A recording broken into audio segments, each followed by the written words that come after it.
All right. Welcome to this 18th episode of Warrior Week podcast, Parables from the Pit. My guest today is Cullen Talley, graduate of Warrior Week 27 and Warrior Week 38. Sit down, relax, and enjoy this episode.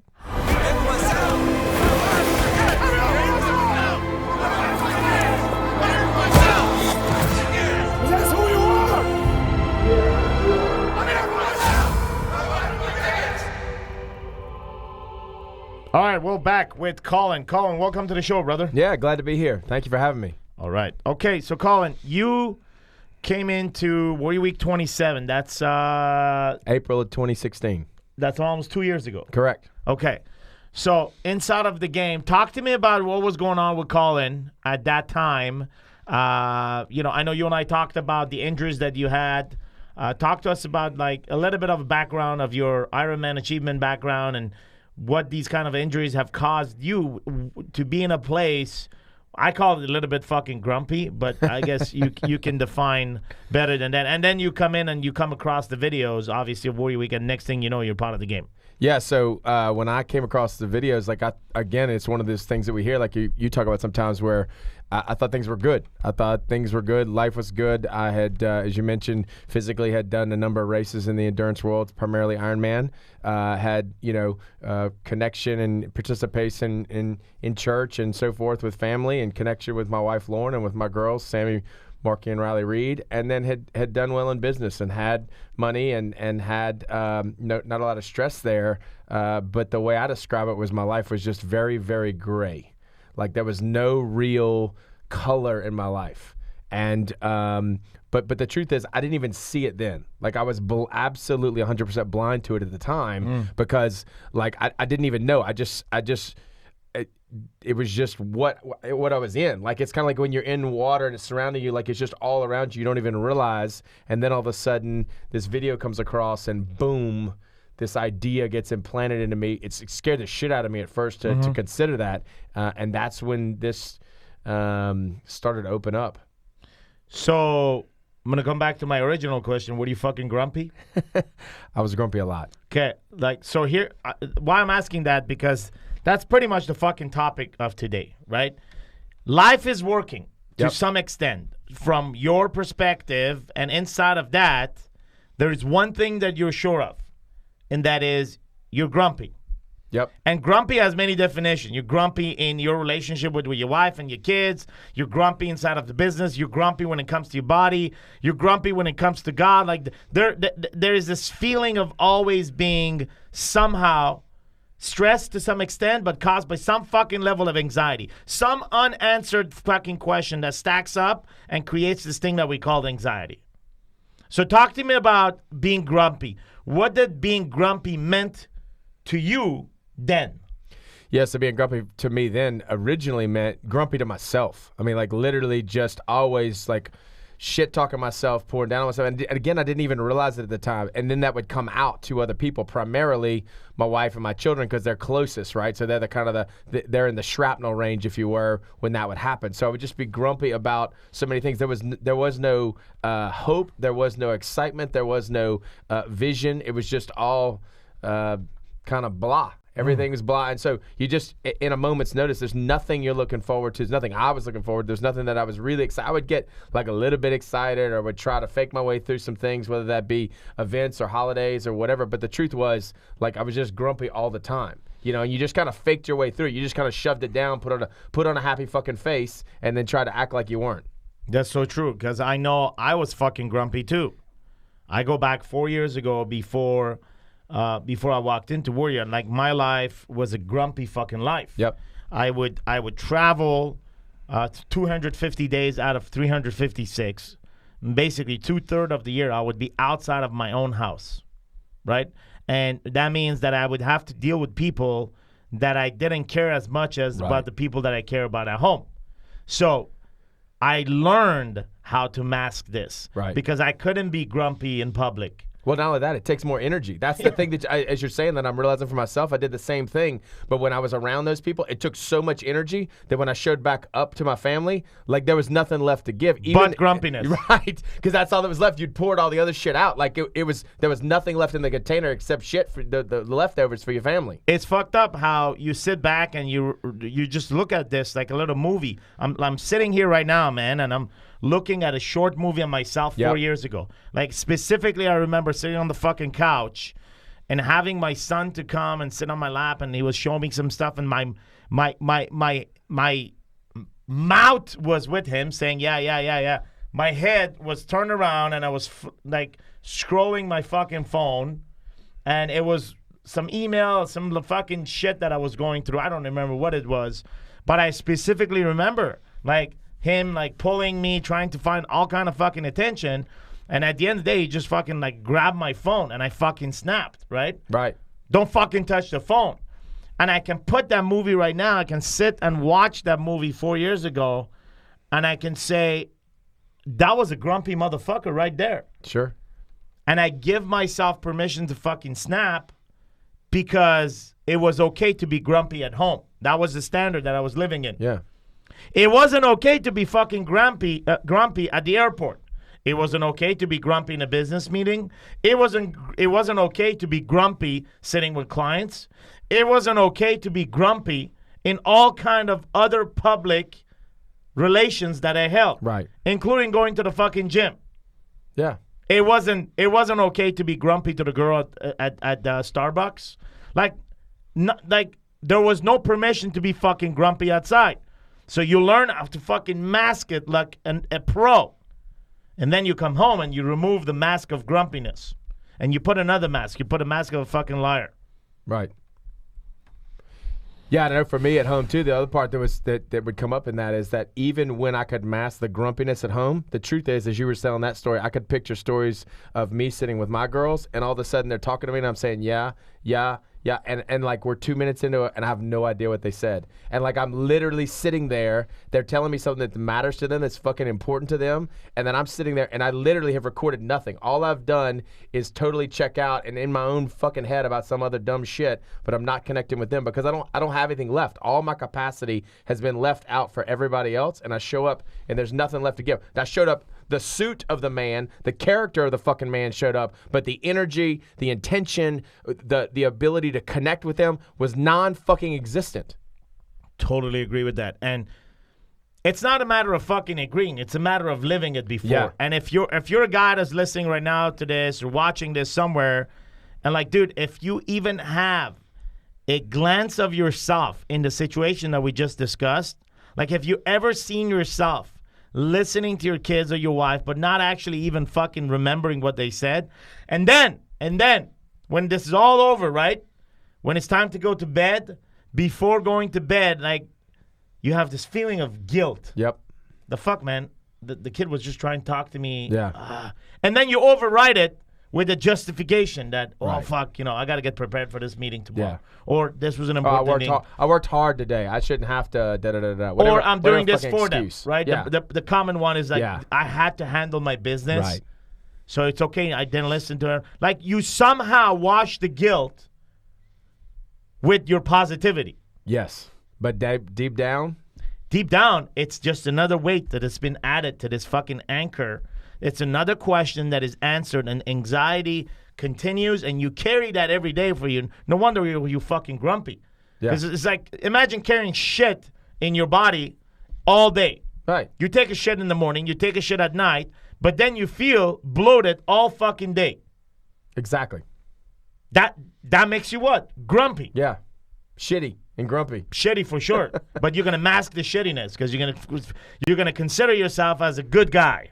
You're gonna consider yourself as a family guy. Yeah, and I'm better than that guy, right? That's the other bullshit story we tell ourselves is we go and we say, hey, I'm better than that guy. I'm not doing what that guy's doing, so all of a sudden it's okay because I'm not as bad as him. True. I'm not going to the whorehouses. Right. I'm not going to the strip club. I'm loyal to I'm my at least wife. at home. I'm not at the bar right now. I'm at least at home. Yeah. Or I'm working out. Right. I'm not the fat guy sitting on the couch and not doing anything. Right. Or whatever. Right. Whatever Whatever you're excuse. gonna find one. Yeah. You're gonna find one. You're gonna find that positivity to justify the patterns and behavior. So this concept of being grumpy, right? Which is, I put it in a language that a 7-year-old can understand. Yeah. So that we all fucking relate to it. Like, if you haven't been grumpy in your life, there's two reality. Either you're a fucking liar, or the second part of this is that, dude, like, you may not be a dude. You may not have a fucking penis. What can I tell you? If you have a penis, you must be grumpy. Yes. True. That's the reality. But the problem with all this is we allow ourselves to be grumpy more at home than anywhere else. Yeah. It's painful to even think about. It's so sad to think about the way in which that grumpiness just kind of permeated the house, because as we bring that energy in, then it just settles on everybody else. And you think about the bullshit of it. They have to fucking deal with it. They have to absorb it, figure out what to do with it, figure out how to respond to it. Like, we don't even have that. We just show up and we just dump the shit on them. They then have to handle it, absorb it, figure out how to respond, figure out how to navigate with us. Is it a grumpy level 2 or is it grumpy level 8? Right? Is he about to pop his fucking top, or is he just going to like peel off and go hide in his office or watch TV? True. And I'm sitting here thinking this, Colin. I'm sitting here thinking this. Why I'm just questioning it, right? Why are we even in this situation where we are grumpy? Like, what brought us to a point that says it's okay to be grumpy at your wife and your kids, but it's not okay to be grumpy at work and in public? There must be something that brought us there. So I'm gonna look at this in the best way that I can, and that is looking at my own experience growing up in my own household, right? Right. So as long as I remember, my dad was always the positive guy. My dad was always the guy with the guidance, and always with the advices. Yet I end up being a grumpy guy at home. Despite all his effort, despite all his guidance, I took over at one point and I said, you know what, Dad? I know what I'm doing. So I appreciate the advice, but I'm going to do whatever the fuck I want to do. I'm going to be the man. I mean, I guess that's what I said, because if I would have followed all the advices my dad would have given me, like, I wouldn't be fucking grumpy at home. But then I look back and I look at what advices that he actually gave me. Most of his advice was how to operate outside of my house. Right. Now that once I got married and kids, I'm hearing the advices how to operate at home more often. I'm hearing those, but I don't hear him often enough, as if he doesn't want to give himself permission to tell me what to do, because I'm a grown-ass man right now. Right. And precisely that's the fucking problem, right? I want to be able to provide all kind of guidance and advices for my son when he's 41, 42 with 6 kids. Sure. I do want to do that. Yeah. And I'm going to do that. And if there's going to be an opinion that why you're interfering in your son's life, and I'm going to say, fuck you. Because inside of this game, I look back at what happened to me, and like, if my dad did everything right, then why the fuck was I grumpy at home all the time versus, bringing all that energy to my house? I love my family. Yeah. I would fucking die for my wife and my kids. Sure. But yet I would give myself to be fucking grumpy and snap. Snap, like literally fucking snap. Either by giving cold shoulder, yelling, wrong fucking attitude, wrong comment, or just like hurtful shit, hurtful actions. Yeah. Hurtful actions and words. Just in a nutshell, call it a fucking asshole. So if that's the case, what went wrong? I'm looking at myself right now. Yep. What went wrong? My dad giving me advice most of my life, giving me the right advice socially. Like in society, how I should perform and how I should behave. Right? All the time. I remember that. My dad started giving me advice when I started getting married and having kids. But then less and less of those advices are coming in. They're still coming from time to time, but I think it's a question of permission. Like, I believe he still wants to give me advice on family and kids, but I believe that he doesn't want to, like, at some extent, insult me and saying, okay, well, I don't want to really interfere in your life. You're a grown-ass man. Reality is, being a grown-ass man is not defined by age or how many kids you have. Right. It's really defined by your patterns and behaviors. And if you're grumpy at 41, you're still a goddamn fucking kid. Right. That's my point. Yeah. So inside of this, like, what are you hearing from this, and how is this relevant to you and your dad and your story? Yeah, so my dad was not that. So my dad was not that evolved. So I think as you were talking, like I was thinking to myself, what made me grumpy, or what caused me to be more prepared outside the home, and it was because what I learned about, what I heard about, what I studied, what I read, what I was focused on was all the things outside the home. Even though I knew, like you're taught, okay, family matters most. The truth is, most of the time got spent on business and how to make money and how to be successful and how to handle all those kinds of things. Or especially sports. as man, sports, exactly those.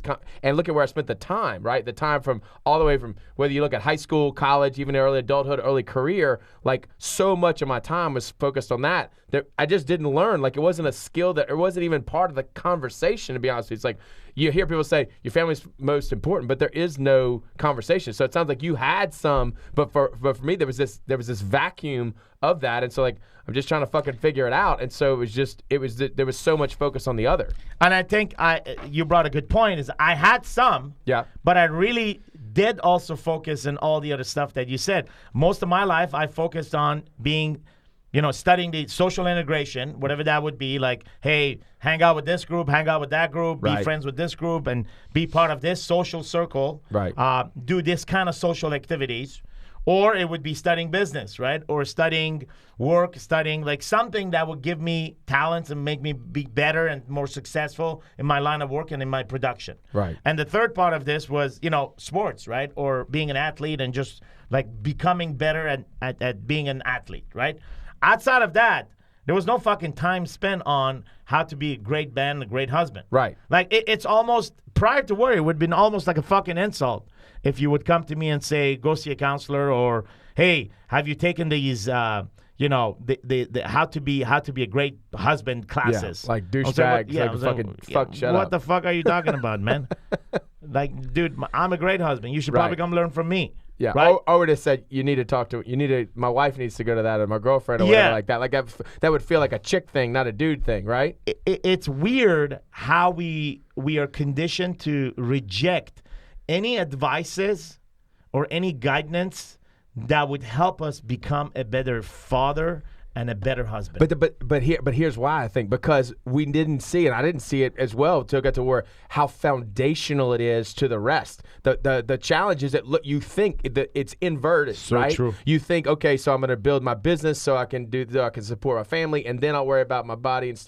But it's inverted once we learn. Obviously, we have to take care of our body and our spirituality and our family first, and then we produce. Yes. And that's the thing to me that was completely flipped as I got into Warrior, started studying the doctrine, started understanding, and then putting it obviously into practice. Not just studying, but it was completely inverted. And so now, after all this fucking time and all this work, like I fundamentally understand I am a better producer. I am more focused and stuff like that, because I was literally just confused in this, literally the pit, because I couldn't understand why it wasn't working. But it wasn't working on the inside of me and the way I connected. I mean, there were things around my life. The story, the picture of my life was working, but the truth is, once I got to worry, it inverted, and then I understood why we had to study how to be great men, how we had to be connected to God, how we became great fathers and husbands and so forth to then produce. So true. Like, as you're describing this, I can literally see myself 4 years ago going through life, not knowing where I was going to end up. Yep. Like, not even... This is not about predicting the fucking future. This is not about, like, knowing the future. Of course, the future doesn't fucking exist, right? But at the same time, I didn't have a path. Correct. So I was like, okay, well, I guess we'll see what's going to happen, right? I guess life has something reserved for me. I guess we'll see what's going to happen. That was the dialogue that I had in mind. And like you, I was conditioned to put everything else, like put work first. Yep. And then my body was just the conversations of health. Or how you looked, how you, and it had nothing to do with accessing power, so I can actually, on a daily basis, use that for something. When it come to God, was just maybe a comfort place. Someone has my back, so every time things will go wrong, or I would be in difficult time, I turn into God, and He's got my. And then inside of my relationship with my wife and my kids, like, the foundation of love was there, loving them, and like, saying, hey, I'm gonna protect you guys. Yeah, I love you guys.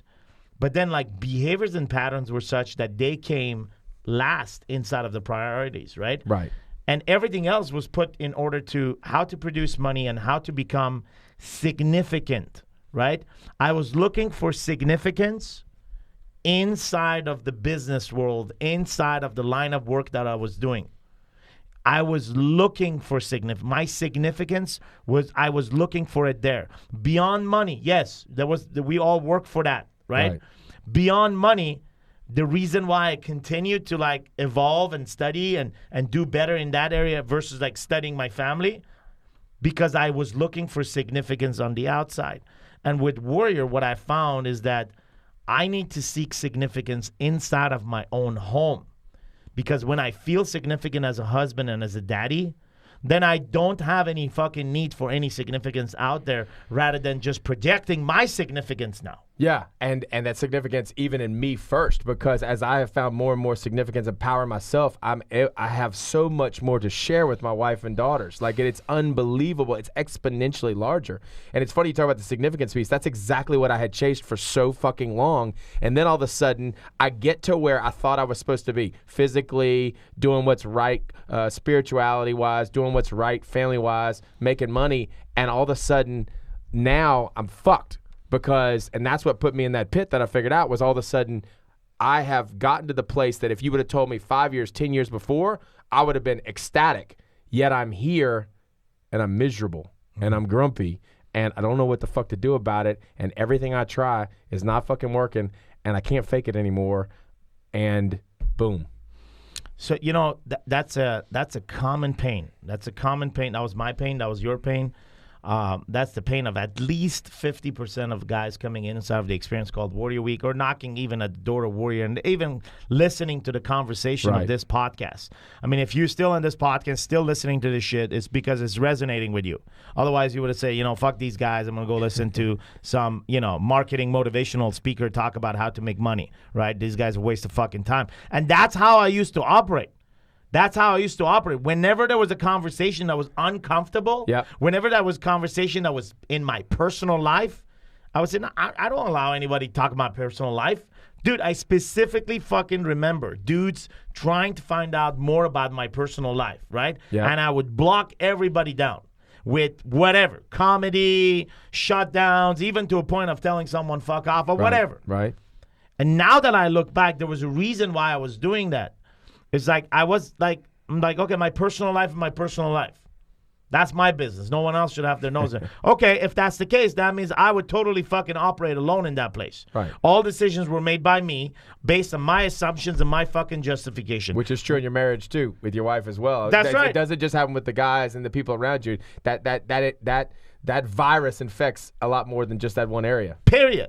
And then inside of that game, you operate alone. And then the only times you have to reassess is this feeling of regret, guilt, and shame about the decisions you already made. But you have this positivity cloud, fog that comes over and says, all right, it's going to be right. It's going to be good. It's all you. It's a dialogue between you and you. Yeah. I fucked up, but it's going to be okay. I'm going to make up for this. I don't know what the fuck is going on. All this dialogue is happening between you and you and you. Yep. And the more and more you're blocking your personal life because you don't want to hear any other perspective on this. Yeah. And so for me, it was different because I would allow people in. So I was more vulnerable in that sense. But they would come up with the idea, and I'd be like, that's a great idea one day. I'll take action one day. I'll do that later when I have time, when I have resources, when I have money. When. And then when turns into days, turns into weeks, turns into months, turns into years. And it never fucking comes. So all that is, it's simply a pattern and behavior that says, like, I don't want to feel this pain, right? I don't want to deal with this. I don't want to do the work now. Right. Because I get that all the time, right? I speak to guys and you know, they feel the pain. They say, yeah, this is the problem, but they don't want to act upon the problem because acting on the problem is more painful. Right. And then they tell themselves, oh, it's good enough. It's good enough. I'm good enough right now. I can just a little bit longer like this. And I feel better because I just shared it with someone, right? Or it's like taking a shit. Like they just feel better. They took a shit. They feel better. And then carry more shit with you because you're fucking grumpy. Yep. So this whole feeling of just blocking any advice on family and kids, my family, not overall family, right? Right. But we're talking about my fucking kids and my wife. Like, no, There's nobody else that could actually have an opinion on this, right? Right. And so what do? You read some books. Well, how are you reading? Alone. You're reading a book alone, right? Or you go to some church group and you start talking about this, but then you mask 80% of the shit that you do. Yeah, and you talk about the 20%. Yeah, the 2 foot of water versus the 20 foot of water. You don't talk about all the nasty shit you do because it's a church meeting. I can't fucking talk about that shit with these guys. Yeah. So there's always this portfolio of reserving how much you're going to share. Right. And so looking back at all this builds a pattern of behavior to simply operate alone and seek for help in places that are private, like a book. Yeah. Because publicly looking for help makes me 2 things. One, it exposes me. Secondly, it makes me feel weak. And third of all, is just like people now see me as this weaker version. That's the mindset that I had. Yeah, I think for me it was more potentially association to make it okay. So as long as the people I was around, not bad guys, but as long as we agreed or we had a common understanding of how this was supposed to work, then I didn't have to challenge myself, right? We could move a little bit, we could do a little bit better, but there was not going to be any major challenge to how I lived, how I operated by association. True, and that's where I use the term grumpy. Yeah. Because being grumpy, you can mask that really well. Like, you can mask being grumpy. Like, you can walk grumpy all day, and just no one knows that you're grumpy. Yeah. But deep down inside, you're grumpy as fuck. Yeah. Your patience is not there. You snap, you react. But people looking from the outside, you don't look like a grumpy guy. Yeah, because you're not really causing trouble. Your own internal dialogue with yourself is the first place you can see it. Like if you think about how you talk about to yourself about what you ate or what you didn't do at workout or what you did at work, or just the internal dialogue that I didn't even realize was going on it was probably worse than grumpy, but it was definitely fucking grumpy at the best level. And it affects your energy. It's cognitive energy that is being consumed constantly running to manage your grumpiness. Yeah, and inside of that, there's not much left. There's some left for your body. There's not really much left to give to other people. Because your cognitive energy is consuming most of the goddamn fucking energy, managing your anxiety and your grumpiness. Yeah, and it completely blocked the ability to have true spiritual connection too. Is the other thing. That internal dialogue, that grumpiness, that stuff, once addressed and handled over time through the work, allowed for a level of connection to God that I had never experienced before. But I realized because I was in that internal dialogue for myself, there was no way for me to let in that connection that we talk about.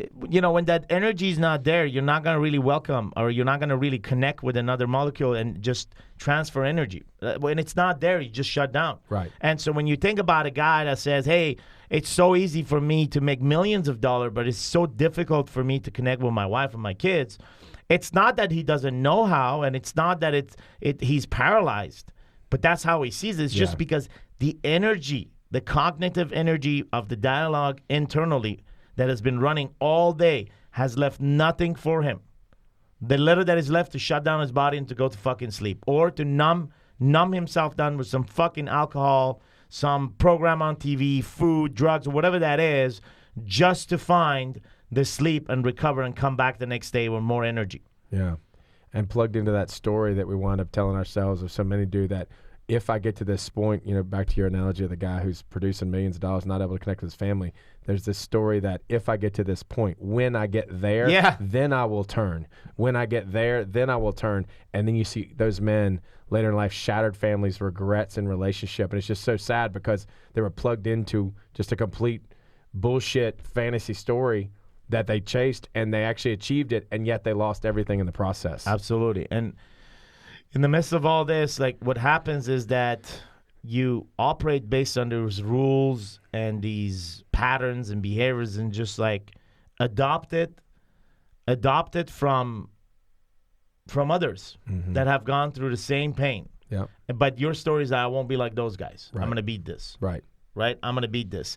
But I want you to, like, imagine a scenario of the same guy that's making millions of dollars, right? Yep. Imagine him waking up full of fucking energy, and, like, he's like a fucking energy ball inside of his house. Like, he's playing with kids, he's playing with, he's entertaining his wife, he's constantly serving with high level of energy for most of the day at home, right? Or with his family. And then whatever is left, he's going to take it to work. What do you think is going to happen there? What I know is going to happen is that he's going to have exponentially more ability at work than he ever would. He'll be more focused, more driven, more strategic. More efficient. Yeah, more strategic about what he involves himself in. He won't get caught up in as much bullshit at work. True. He'll choose the things that matter. He'll focus on projects, and he'll invest in his people because he needs to empower his people because he's at work less time. So his employees get a better boss and leader, but they also are empowered because he needs them to rise. Yes. Otherwise, he cannot do what he was doing that day with his family and in his home with all that energy. Yes. So that there's value for everybody involved, and the level of creation that's possible for that businessman so different than their inverse. And most people would say you have to burn the midnight oil, you have to grind like a motherfucker. Sleep is a luxury. You don't sleep if you want to be successful. Yeah. All kind of motivational shit that you hear out. Like the other day, this YouTube channel was playing, and dude, I was listening to one after another one. It was coming out. Like, let me repeat. Like, it was like this deep voice, and it's like, motivating. I don't know who the fuck was this guy motivating, but this was how it was motivating him. Oh, grind all day, grind all day. Grind, don't sleep, grind. Sleep is a luxury. If you sleep, you will not be successful. You know what successful people do? They don't fucking sleep. That's what they do. You need to grind. You need to wake up every morning and say, I'm going to fucking grind. Like, nonstop, right? And when you're hearing that, it fucking drills in your head because it drills the same pattern and behaviors that you grew up listening to or watching. Yeah. When my dad was talking about the same thing, except he wasn't using this guy's voice and he wasn't fucking annoying like this guy. Right. But he was using the same thing. He was giving me the same advice that, you have to grind, you have to work hard and all this stuff. And in the midst of all that, there's nothing wrong with working hard. Of course. And hearing that. But hearing only that, there's something wrong with it. Yeah, it's just out of balance. Because everything else is left alone. Like, there's no conversation of this is how you're going to treat your wife. Right. And the reason why is because he didn't know how to fucking treat his wife, so he didn't go and fucking teach me. Right. Well, and to get to the point of this whole podcast in the pit, the reason that I decided to connect to the content here and take a look at my pit, it was because it was comprehensive. Everything else that we see is either in one, maybe two domains, right? There's not this comprehensive view. So every time I would try to take a step out of the pit, it was only in one area. So then there's 2/3 or 3/4 of me still in the pit because I'm only addressing one thing. I'm only addressing my body to go do the race, but I'm an asshole to my family because I've been pushing my body so hard. Or I'm super focused on work, but then all of a sudden I'm not training my body.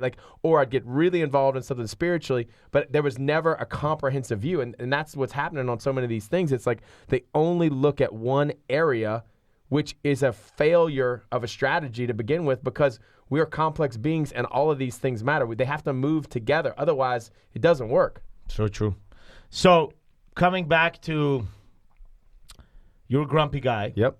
And you come across his videos, you come across the conversation with me, and next thing you know, you find yourself with a group of men at Warrior Week 27. Yep. I remember that specific Warrior Week. It was what we called we called that one specifically immersion. We called that the immersion because it was 48 hours and it was pretty intense. Right. It was shorter than any other Warrior Weeks that we've done. We were trying to bring the intensity into a 48-hour condensed period. Talk to me about that experience, and particularly inside of the pit and your discoveries, and who Cullen became after that experience and that process. Yeah, so coming into Warrior Week 27, I didn't even know what I was coming into. All I knew was shit wasn't working the way that I thought it was. The details of my life, as I shared earlier, looked like something that I would have expected, felt very differently. And I had tried a number of things and failed, and I felt like I had to give myself a fucking shot. And I had to give my family a fucking shot. And so I decided to come. So I come to Warrior Week, and we step into it, and it exposed how much fear I still held on to for a lot of reasons from when I was a kid and stuff like that, how much fear lived in me, how much fear controlled me, how much risk I went away from because I didn't want to take risks and so on and so forth. And all those things were not necessarily bad, but I had boxed myself and trapped myself in such a way. I had so many rules, so many limitations, so many things that I didn't know how to turn. And so for me, stepping in the pit was able to just be honest about those things and share those things and be in a place with other men that were doing the same thing, who were men who wanted to find a way through. And as I had that conversation, as we went through the experiences, went through the evolutions, there was just an opportunity to say, maybe some of the things that have created success, maybe some of the things that have shaped my life, that their time is done. Maybe it's time to put those tools down, those behaviors down, those thought patterns down. And it's not going to happen overnight, but now at least I know what I'm fighting for and what I'm fighting against. Mm-hmm. And that's really what happened for me going into the pit. Was I was able to identify some key problems, identify some key strategies, and begin the process. And so you did the work. You did the work for almost a year and a half. And we created the new bloodline inside of Warrior Week. And you don't have to come through this. It was not an obligation for you to come and redo Warrior Week. You were in a place where you had tremendous amount of growth inside of you. Yep. And there was a conversation once again. Yep. And something shifted you in that conversation and said that you must come to 38. What was that?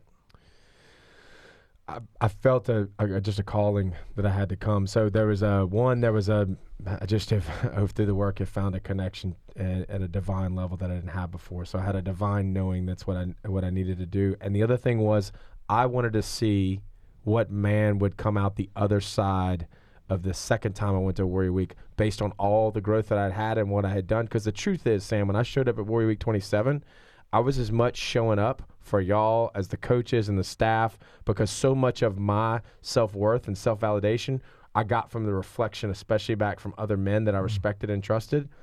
So coming to 39, I really didn't give a fuck what you thought. Mm-hmm. I didn't give a fuck what the rest of I was there for me and me only, and knew that I could stand in the fire of that and find a gift for that in me. So it was about showing up as a whole man and learning more about myself and expanding in a way that was different, because the man that showed up for Warrior Week the second time was drastically different than the first. And so that's the reason that I came back, was because I wanted to see what was possible for my life in the place that I was, with the level of capacity and intention that I had. Beautiful. And so you decide to come to 39, and there is a 21-day preparation training that takes place before you actually come to the event. The intensity of that period by itself and what you had to go through overrode anything that you've done in the past, including Correct. Warrior Week 27. Correct. And today we're talking about that. There's still a couple of guys that have not experienced this, a couple of guys that we know that have not experienced this. And one of them in particular was asked a few questions in a conference in front of everybody by Garrett. And after that, he kind of disappeared, because he, in a way, he found gift in it, but also some level of discomfort showing his face up. Yeah. That's the only fucking conclusion I can make out of that. But it's the level of pain that you went through with all the other guys that came with you. I believe there was 18 or 19 other guys. Yep. Overrode the simple questions that Garrett asked that guy in the conference by 1,000 times. Right. Talk to me about what was happening to you during the virtual experience, and what was taking place. Like what was taking place physically, emotionally, spiritually with you as you dealt with a series of questions that you run away most of your life. We would run away. All of us fucking run away from these questions. Well, it was shocking to me, because I had obviously, as we talked about, been to Warrior Week. I've been doing the work very, as consistently as anyone for a year and a half. And then we get into this 21-day prep, and I feel like I'm in a pretty good spot. I'm going to go back to Warrior Week, and all of a sudden, I didn't know how incredible how that had evolved and been created. So I was unaware of what had happened. And so we got into that prep, and it tore open some things in me that I did not even know existed. There were questions that got presented to me, and my reality shifted. Just watching the video, answering the questions, interacting with the men as we prepared, and having to really face some truths for myself. So it opened up the opportunity for me to show up at 39, like I said, ready to do it. But it was emotionally as intense as anything that I've gone through, and it was really, obviously virtual at that point, and it caused me to really question what I wanted, who I was, what was possible, and stripped me down to my core. Knowing you, before you stepped into 39, I just knew that Cullen was stepping into 39 with a bigger bucket in his hand. Yeah. Like this time you came in with a massive bucket because you wanted to fill that bitch up and bring it home. Yeah. 27, I don't even know if you came in with a bucket. You borrowed a bucket. 39, you came into Warrior Week with a big-ass bucket, big-ass container, empty. So, and your purpose was to fill it up all the way up to the top. And so first night you come in and you go to the pit. Yeah. And you go to this place that you haven't gone for as Ever. long as ever. Right. You see some shit that most of your life you've been running away. Talk to me about the pain that you felt in the pit and what you saw in terms of possibility, even inside of the fucking pit that night. Yeah, so as I went into that, it was connected back to my relationship with my father and the lack there, and some early abuse and stuff as when I was younger, and then just the disconnect as he stepped away from being an angry man, but this basically shut down all of his power because he didn't know how to quite deal with that. So there was a vision associated with that. And part of it, like originally I was like, fuck, I've been a kid counseling as a kid, like fuck, I'm a 45, 46-year-old man, fuck, do I really have to deal with this? But there was an opportunity for me to see it and then see how that has shaped me, and then see how, again, it was time to put down some of the things the choices that I have made to either not be that or to react to that. So going in and facing it allowed me to really transform it in a way that I had not been able to before, even though I was conscious of it, even though I was willing to talk about it and stuff like that. And it's not some super traumatic like some folks have been through, but it was my experience and so on and so forth. But I just had not seen how it had shaped me, and going into the pit and looking at that opened a door of possibility to transform it in a way I couldn't before. And that, like to your point about me showing up at 39, I was fully ready to submit. When I showed up at 27, I wasn't even really capable of submitting. I was just doing what I was told to do. This was a choice of submission to myself and to the process. And so you submitted to the pain by choice, not by force. That was the difference. Yep. You accepted the pain. You accepted to feel the pain. And the next morning, we head out into the mountains, and something happened to you in the mountains that shifted you all the way to this point sitting here right now. Yeah. So why don't you talk about that? So we're in the mountains, and I had, as I've shared before, I had done endurance events, and I had always run to the finish line to prove something to myself. So at the IRONMAN finish line, I would prove to myself. It was one of the ways that I would show myself that I had value, that I was, exceptional, whatever terminology you want to use. But over time, I had started to downplay that because I had done it a number of times. And you at one point made me share about that, and I shared, and you were like, it was not acceptable. And you had me do it again and all of a sudden this power and this force came through, and I realized what was possible for me from the things that I have done physically, the power that is capable of, because I had started to turn it off, because there's a level of power and aggression associated with that that I would kind of push down. And so in the mountains, I recognized the power that I have within me and the power that I can call through me, that I was putting down and was pushing away as like, oh, it's not that big of a deal. Lots of people do it, But there was this moment at which all of a sudden I stepped in fully into the power that I can create that channels through my body. I remember that particular time. And in fact, I made a post today on Facebook. I think I shared this in the car with you. And when I said dragons became myth and sheeps became the new reality. And all because pride became shame. And when you look at that, having accomplished 14 fucking Ironman events, we're going to talk about the last one particularly, but having accomplished that, like, this was not something to be dismissed. And I was. So there's an audience here right now that is listening to this. And there's an audience of athletes. There's an audience of achievers of physical experiences, looking constantly for a physical significance. But deep down inside, all it is just they're looking to process the pain that they may or may not be aware of it, such as what you saw in the pit. And there are still guys that we know that are still running all over the place trying to find a level of significance in these physical events. Right. So if you would have to say anything with them, I'd like you to say two things. One is I'd like you to share with you what you shared on the mountains. Share with the audience what you fucking shared on the mountain with the guys. And just take ownership and pride in that accomplishment of yours. And so that the world know what you've accomplished. And secondly, give them a point of advice on this. Because, dude, you've been doing this for fucking 15 years. Yeah. 15 years you've been knocking at the door of significance. And you found it on those mountains. So. Yeah, so, I have completed 15 Ironman events, 8 full Ironman, and been able to do that at an elite level, at the level of times of 9:48 as my fastest time. And all of a sudden, I would say, well, that's not that big of a deal. It was an easy day, or it was a lighter day. But the truth is that it took fucking months and months of preparation. I took my body and took it from 237 pounds down to my lightest race weight of 188. I was able to re-engineer the entire race so that I could figure out how to do it in the best possible way for myself and create an elite level and wind up in the top 100 amateur level inside of an Ironman as a 42-year-old man.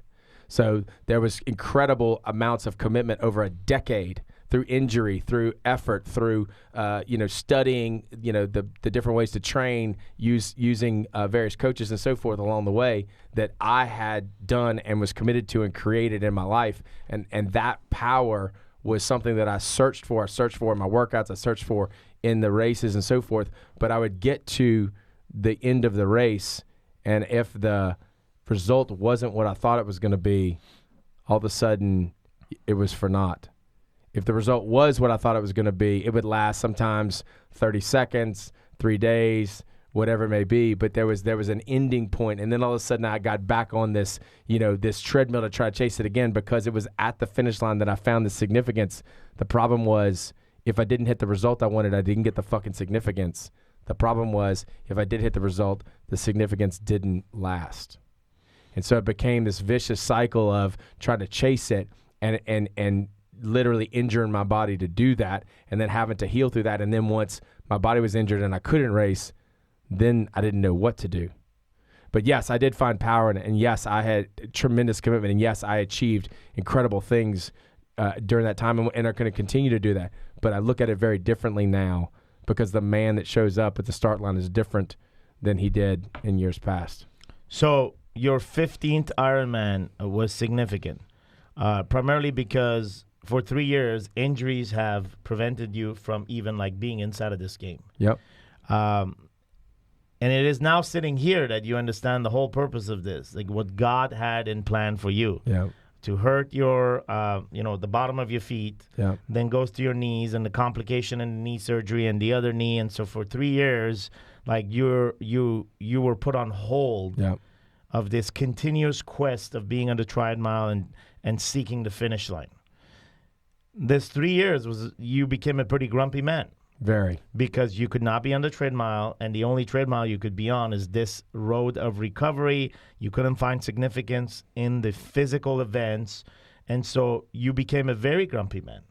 And it's within this 3 years that you actually stumbled around the videos, because if you wouldn't be grumpy enough, you wouldn't even look at these videos. You wouldn't be here today. You would be still running on a treadmill, probably completing your 20th Ironman. Right.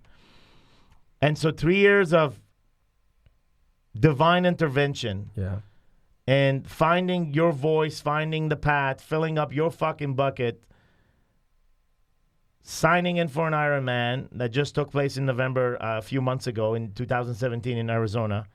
And this time was all about the man that showed up at the start line. Yeah. Because the man that showed up at the start line had to go through a series of preparation for him to be there, right? He had to go through a series of training and as well. But this time wasn't at the cost of ignoring your family, at the cost of ignoring business or anything else. This wasn't a lonely journey. Correct. And so talk to me about a couple of things. Talk to me about the man at the start line this year. Yeah. The injuries, family, everything that you managed. And talk to me about your experience at the finish line, you know, your family being there and, and whoever gave you the fucking medal, I don't know, some fucking guy that sneaked in. Yeah. So Crazy Persian. Yeah, some crazy guy that sneaks in and there's like next thing you know is this dude that's like, what the fuck? Security. So, anyway, talk about that, man. So this year, the difference was several things. Number one was that I wanted to see, could I do this and stay connected spiritually, committed to that in my life, and invest in my wife Lauren and spend time with her, invest in my girls Sammy, Mark, and Riley Reed, and invest in them time-wise, and not make my training the priority over them, which was always the case before. And I wanted to produce like a motherfucker in my business. So I wanted to be fit, spiritually connected, a family man, and a businessman, because obviously that's part of what we do here. That's part of what I had studied. That's part of what I had worked on. So from June of last year through November, I did some work up to June to get myself healthy and ready and so forth, recovered after a surgery, the December before. But the point was, could I take these things and could I take this doctrine that we learn here and we live here and move all of that at the same time and not have it get out of whack again like it had done every other time? I had created great results in the race, but I had neglected other things along the way. And to Sam's point, been very grumpy, always like, I'm training, you guys, I can't do that. I'm training, like, I'm the number one.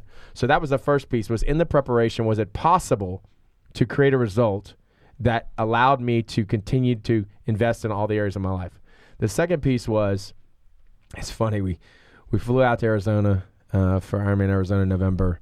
We get there and getting ready for the race, and I'm usually very a little bit anxious and nervous race week and all this kind of stuff, like what to eat, where to do, even unpacking in my room and so forth. Like there's just this constant kind of nervousness and anxiousness, and I didn't have it when I was there, and I couldn't figure out why. So I get to us, I'm like, oh, it's going to be a little bit later, because I didn't have my goals weren't as high. The goal was just to get to the race healthily, enjoy the day, and so forth. But then on race morning, like I put my wetsuit on, I've got my cap on, got my goggles on my forehead. They're playing the music. Everybody's getting excited and stuff like that. We're in the corral. And I just have this thought, every other time you've been to the start line, you were proving to yourself who you could be at the finish line, that you were a complete and whole man, that you were a man who was, good and worked hard and all these other attributes. And that was part of what that proved to me. This time I show up at the start line as that man. So I'm not chasing anybody in the race. I show up whole, divinely connected, grateful for my family, producing in my business, and I just showed up a whole man, not needing to prove anything to myself, wanting to enjoy the process, wanting to go through the day, wanting to work hard and create a great result. It's not that I didn't want to do that. The difference was I didn't have anything to prove to myself at this starting line. So I just showed up the man I wanted to be at the start line, not needing to find anything at the finish line. Beautiful, beautiful. So talk about the race a little bit. This was an emotional 10 hours or so. Talk about the race. Talk about the finish line. Yeah. Talk about that whole experience. So so I got in the water, and the water temperature was great. Got in, and I just decided to chill. Like, I'm a really good swimmer, but I decided to just enjoy that part of the race and not over push it. There was not a reason to do it because I wasn't chasing anything other than having a solid day, right? So went out, had a good swim, enjoyed myself, enjoyed the environment, enjoyed the people cheering and yelling and hearing the music and seeing the areas. I swim by the buildings there in Tempe, Arizona. Come out, get onto the bike, and I felt really good. but it was windy as fuck. Yeah, I remember that. So at one point toward the end of that, there's basically an out and back. It's a 3-loop course with an out and back out in Ironman, Arizona. And at the last end, there's a bit of an incline, and you got a headwind. So at some point, man, you're pedaling it, and you need to try to save your legs, because if you override, then you're fucked on the run. So at one point, I'm looking down, like going like 14, 15 miles an hour. I'm like, fuck, I still want to do well, right? Like, I'm not just like, fuck it. Like, I mean, I've done well in these races before, so I still have goals. It's not like I'm just like, hey, I'm just going to go play it. But then I make the turnaround. We start to head back, and the wind's at my back. All of a sudden, it's 35 miles an hour, 36 miles an hour, which is great, and it's a little bit nerve-wracking as well. So you got to really hold on tight. You got to really concentrate, because the road's bumpy. You got people coming the other way. So it's pretty crazy. So you do that loop 3 times. Felt good about it. Felt like I stayed in it mentally and so forth. Really enjoyed the day. Really enjoyed out there. Just kind of stayed in pretty much a state of gratitude. Had fun, thanking the volunteers. Yelling at like kids, like they're out there, with signs for their parents or whatever it may be. So made the loops. Got back in. Got my run shoes on. Head out. Kissed my wife. Hugged my girls and my mom, and went out onto the run. And I got about 2 miles into the run. And we had really kind of limited the amount of run I was doing because of some of the injuries during the training process. My coach and I worked through that. And so I get out on the run, and I'm like 2 miles in, and I'm like, man, my legs are really tired. And then I get the 3rd mile, and I'm like, I had really not wanted to do any walking on the first loop. And I get to that 3rd mile, and I take my first couple steps walking, and I can feel the heaviness in my legs. And I'm pretty familiar with that race, having done so many of them. And I wound up thinking to myself, man, this is what my legs normally feel like at 20 miles. And I'm at mile 3. I got 23 miles to go. So I had a moment where I stepped into like, it's fuck this. I'm fucked. This is going to be a long day. It's going to be miserable. And then I just had this like moment of clarity where I was like, you're here. You've done what you needed to do. You showed up as the man you wanted to be. You're going to finish this race. No, it's not going to be your fastest day by a long shot. It's going to be hard. It's going to be difficult, but it's going to be worth it. And you're going to see people that you know and love on the course. You're going to see strangers. You're going to have an opportunity to connect with people, and just go have the rest of your day. So then I just made my way through the run, had some cramping and other stuff, just dealt with the things that happen in a race like that. Got to the finish line, had a familiar face show up and put a medal around my neck, which was amazing, and first time I've ever been medaled by somebody that I know, which was awesome. So thank you again. So yeah, we'll talk about that in a second. And then, but I was able to then go over and connect with my family and thank them, and had a great video of that, and was able to speak to my daughters, my wife and my mom, and thank them for all that they have been. And it was bigger than just the race this year. It was about what we've created as a family over the last 1.5, 2 years. It was about being an example, especially my youngest daughter, who was dealing with some things as a teenager and stuff like that, and helping her understand that the strength she sees in me lives in her. So we had a beautiful moment like that. And then just so much support from Lauren for being able to do this, and the sacrifice she makes for that. So it was a beautiful, beautiful moment that I'll remember for the rest of my life. I remember that. I was videoing you guys as this was happening. A special moment. Yeah. I mean, we put it all on video.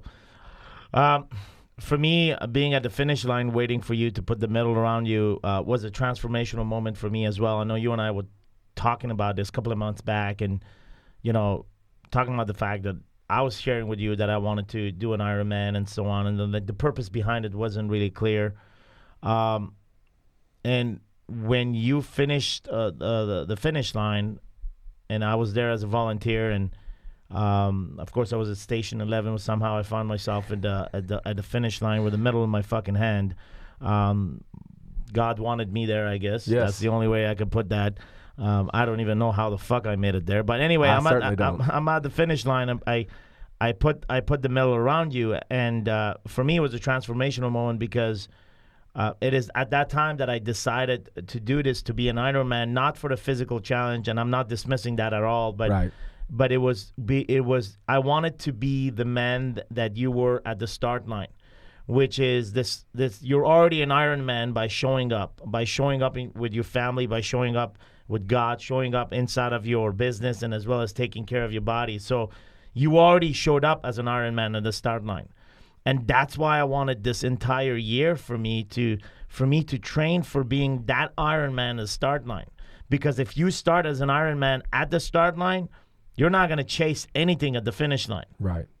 And I couldn't feel this in any other Ironman conversations that I had over the years, and I've watched and admires athletes and just men going through this experience. And so I was so inspired by this to do it myself that I announced it at the convention, and I got 50, 60 other guys doing Ironman in Arizona. And all this is because you decided to show up as an Ironman at the start line. So there is 60 of us right now that is in this process of becoming that man in the start line by the end of this year, 2018 in November.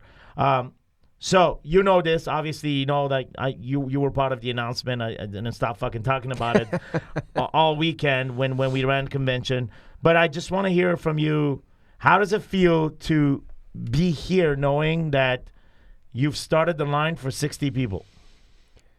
Well, I hadn't thought about it till this very moment. So I'm actually drinking that in, humbled and proud. Like, I'm really proud that the work that I've done inspired you, and that then reflected, to all the men who were there and got excited and got connected to it.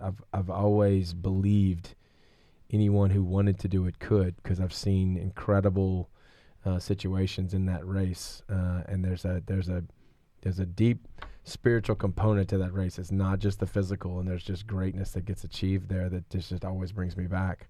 But as you say that to me in this moment, I really am just honored and grateful that, my work has mattered and has been an inspiration and touched and then been able to transform for others. So it feels fantastic. It feels fantastic. And the nice thing is, it's funny because as we sit here, the man that I am now can own that and not deflect that. Oh. Before 39, deflect. Deflect, yeah. Or enjoy it for 30 seconds and deflect. So 60 men starting at Ironman, meaning that they're not going to sacrifice this year to families. They're not going to fucking sacrifice the business. It's fucking 8 at night and we're here running a fucking podcast.